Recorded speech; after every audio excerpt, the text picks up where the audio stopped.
Hi.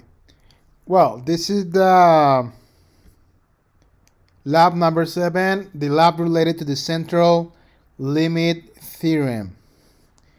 All right, here it talks about the sample distributions, the sampling distribution of X bar. I explained these things in the video notes for this module. Remember, this is the lab number 7, but the module is the module number 9. So I think we can skip this part and we can go directly to the lab. It says, lab, to illustrate the central limit theorem for sample means, we will be using a data set about Guinea pig survival times after giving a certain vaccine. The random variable X is the amount of time survived in days. So this is the random variable. X, the amount of time survived in days. Survival times, now we have to open the file. The file, of course, is posted on Blackboard, so I have it here. Let me open it. Worksheet. I have it here in my computer. Local file. And here you have. Remember that if you are using a MacBook, it works when you have the extension .xlsx. That okay? So be careful with that. Then open it, and there you have. There you have. Here, Minitab, this file. Now, what is this? The random variable X amount of time. All right. Pattern population. It says graph the histogram of the data in C1 survival in days. So go to graph, histogram, simple, okay. Choose the option C1, survival in days, and then okay. And there you have the histogram. What shape is the pattern population? Well, I observe here this can be classified as skewed to the right. Skewed to the right.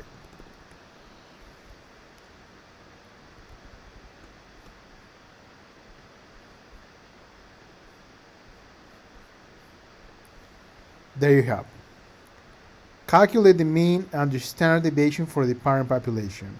So let's do this. We can do it by using stat basic statistics, display descriptive statistics for survival days. We need only the mean and the standard deviation. Okay. Okay.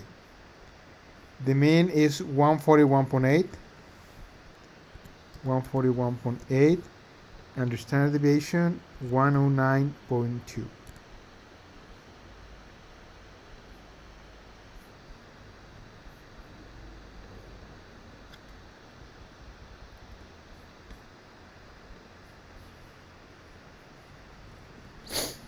There you have.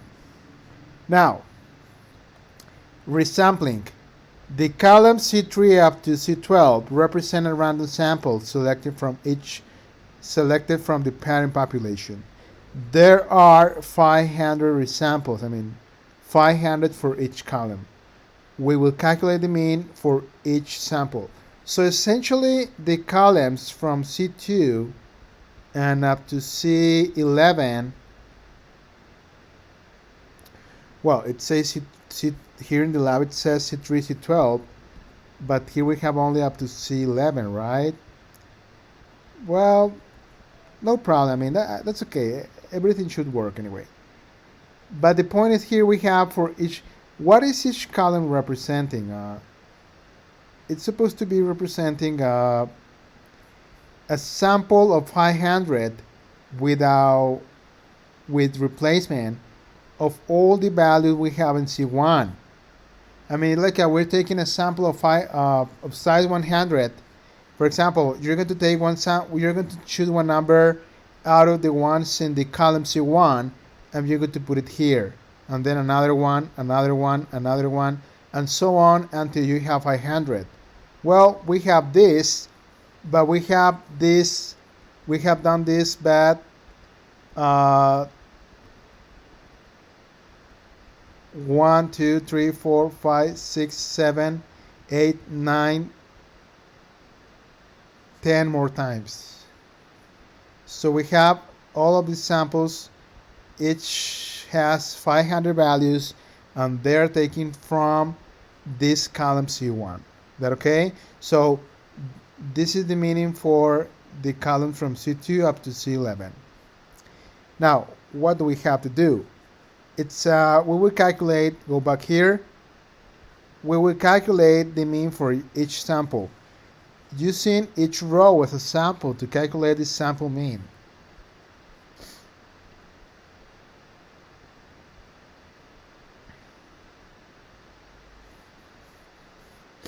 So, using each row as a sample to calculate the sample mean of the 10 samples.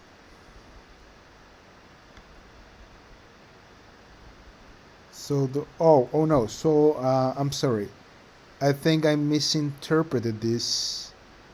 Oh, we have 500 samples. Yeah, I'm sorry. So each row we have 1, 2, 3, 4, 5. Yeah, I got it. We have 10 values. We have 500 samples, and each sample has a cycle to 10. Yeah, I'm sorry, I confused. I said it in the other way. Yeah, for example, one sample here is 100, 108, 403, 82, 214, 522, 84, and 92. And we have the same for each row, starting from C2 up to C11. Okay? That's why, but we have 500 of that. So each sample, this is why it says here there are 500 resamples, and each has size 10. Yeah, I'm sorry. Now, using each row as a sample to calculate the sample mean of the 10 samples. From the drop-down menu, calc row statistics, calc row statistic, there you have. And then we need the mean only, choose the mean, and you will have to choose, notice I have it here, all the columns, x1, x2, double click, x3, x4, x5, x6, x7, x8, x9, x10. And then it says store results in C14. Well, we don't have nothing in C13, but well, anyway, I'm going to put it in C14. Okay.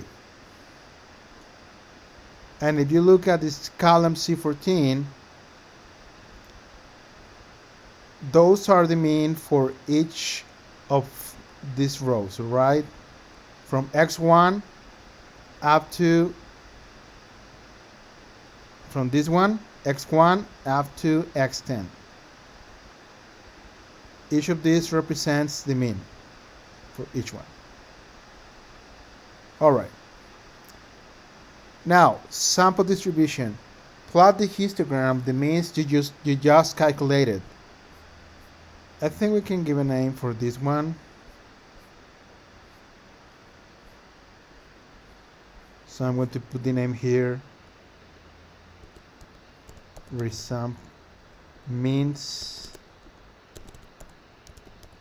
Means of resamples. There you have. Now, plot the histogram of the means you just calculated. So again, go to graph, histogram, simple, OK, and look for the column C14, means of resamples, and then OK. And there you have. Notice the histogram we had before of the population was skewed to the right, but this one seems to be more like, yeah, it is not perfectly normal or symmetric, but I think it's not definitely very skewed to the right as the previous one, right? So this one, it seems to be more like a bell shape, if you see that. So what is the shape of the histogram? I want to put here normal or bell shape.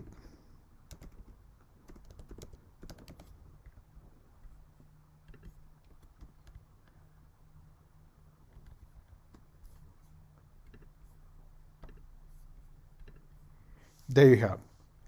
Now, calculate the mean and standard deviation for the sample distribution, for the column C14. So go to Stat, Basic Statistics, Displayed. And now, instead of using the column C1, use the column 14, means of resamples. And then Statistics, Mean, and Standard Deviation. Okay. And we have 141.43. 141.43, and the other one is 35.92.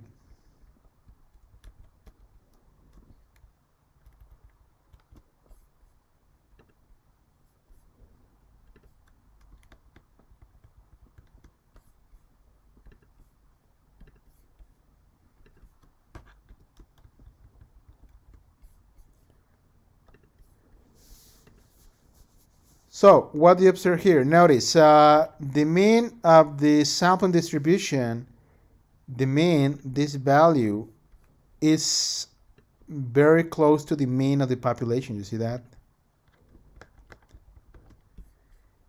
And the standard deviation of the sampling distribution should be, well, the standard deviation from the population should be the size of, should be sigma over square root of n. Well, we're going to verify that later, but these are the answers we need to have. All right, now, in theory, number 4, use the formulas from the introduction to compare the theoretical values of the sampling distribution. We are in the part number 4. The shape. For the first histogram, the shape was like a skewed to the right. Skewed to the right. From the resamples is bell shape. Or, well, approximately bell shape. The center, we measured the center with the mean. The mean was 141.8. And for the resamples, 141.3. 0.43. Now the spread, the standard deviation, was from the population 109.2. And this one is 35.92.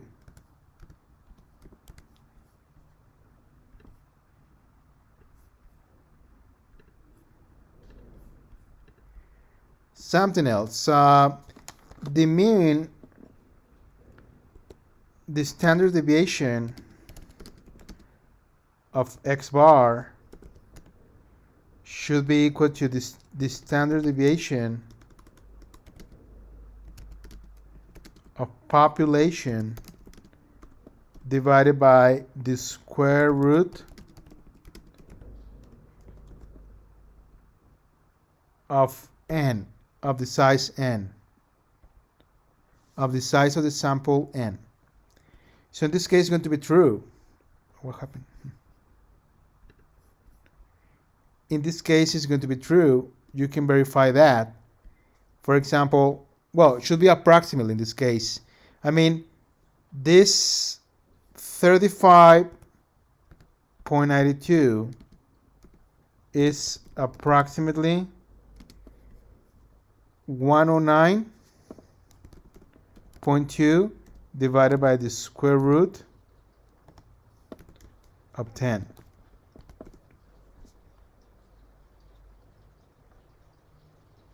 You can verify that in your calculator.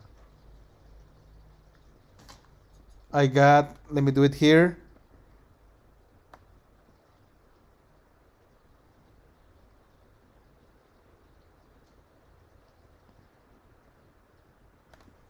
If you compute this, you're going to verify we have 34.53.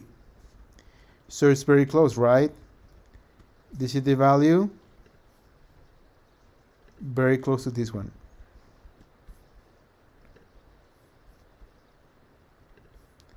So everything is according to the theory that we know. All right, that's all for this lab. See you in the next lab.